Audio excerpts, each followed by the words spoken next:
1 Peter chapter 3 and verse 1. We're going to talk about wives and husbands. Wives and husbands. In the same way, wives, submit yourselves to your own husbands, so that even if some disobey the word, they may be won over without a word by the way their wives live, when they observe your pure, reverent lives. Don't let your beauty consist of outward things like elaborate hairstyles and wearing gold jewelry, but rather what is inside the heart, the imperishable quality of a gentle and quiet spirit, which is of great worth in God's sight. For in the past, the holy women who put their hope in God also adorned themselves in this way, submitting to their own husbands, just as Sarah obeyed Abraham, calling him Lord. You have become her children when you do what is good and do not fear any intimidation. Husbands, in the same way, live with your wives in an understanding way, as with a weaker partner, showing them honor as co-heirs of the grace of life, so that your prayers will not be hindered. Men and women are different. It doesn't take a whole lot to figure that out.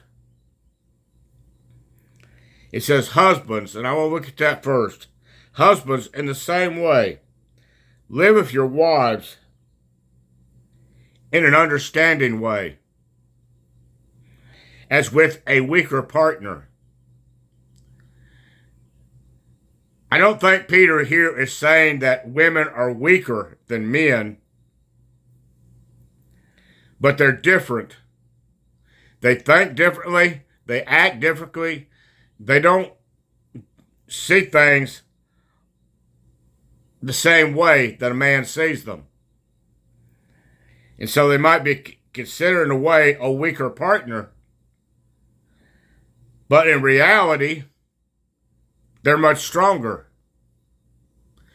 because of what they have to add to the relationship. And the reason why God chose a man and a woman to be together in holy wedlock. The man and woman would marry and bear children. That two men wouldn't marry or two women wouldn't marry each other. But a man and a woman is a preferred relationship. They're opposites in so many ways, but they complement each other. Show them honor as co-heirs of the grace of life, so that your prayers will not be hindered.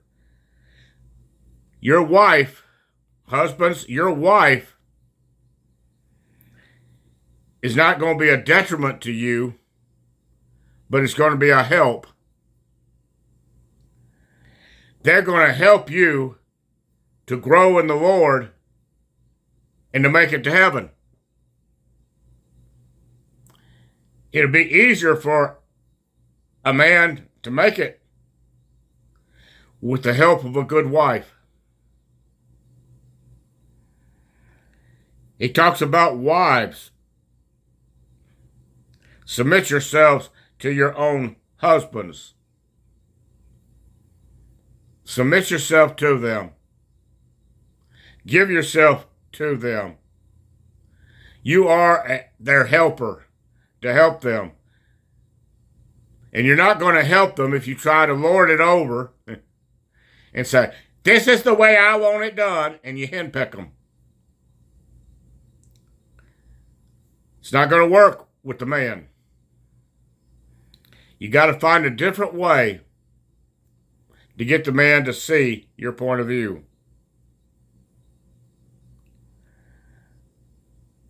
It says that even if some men disobey the word, disobey truth.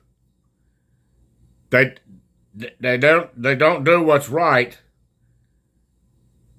Listen, wives, you can best win them over to the right way.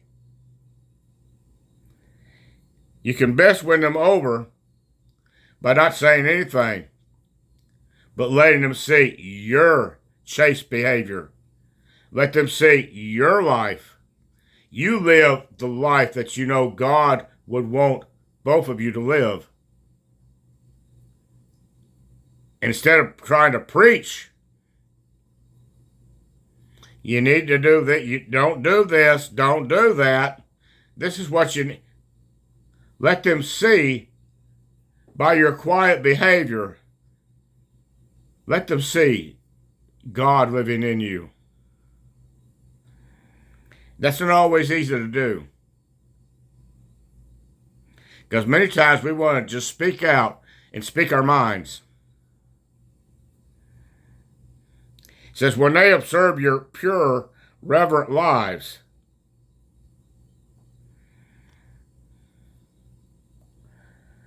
that's when they will come about, and they themselves will change and do better. It says, don't let your beauty consist of outward things like elaborate hairstyles and wearing gold jewelry, but rather what is inside the heart. Many women will dress up and they'll play makeup and boy, they make themselves look really good. But you don't want to make yourself look good so that other men look at you and want you. Then it makes it harder for you to want to do what's right because I got all these other men. Why do I got to settle for the one?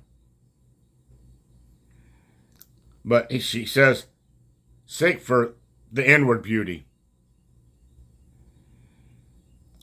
Be a person on the inside that is beautiful, not just outwardly. Be it for your husbands.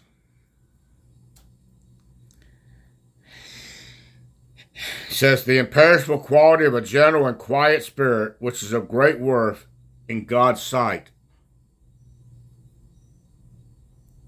A gentle and quiet spirit, one that can quietly, mysteriously work good.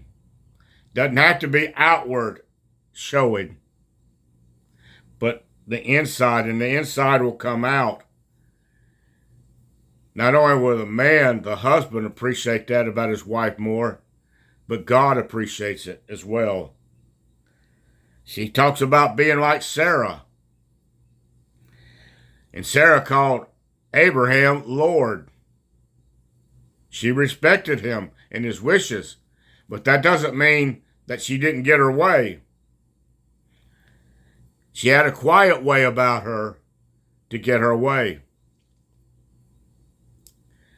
She even thought she was helping God out by saying, well, I can't have a child, and God says we're going to have a son, and I'm barren. She, even in her own way, tried to help the situation and offer her handmaiden to Abraham. But that's not what God had in mind, but she thought, well, maybe this would help. But Sarah listened to her husband. Sarah could make some requests, but she had an inward way of doing it without upsetting the apple cart. Men can go off real easy in temperament, can't they? Be careful. You have become her children when you do what is good and do not fear intimidation. You become children of Sarah, you women. When you learn to go about things in a quiet, subtle way, and when you learn to submit yourselves to your husbands, that doesn't mean you become their footstool. You don't become something for them fall down on the ground for them to step and walk all over. No, if you look at verse 7, talks about the husband's understanding, having an understanding way of the wives. Husbands, you're not going to walk all over your wives. And they're not going to have to put up with you walking all over them. But you're going to show them honor. They're co-heirs with you. And then it makes it easier to submit.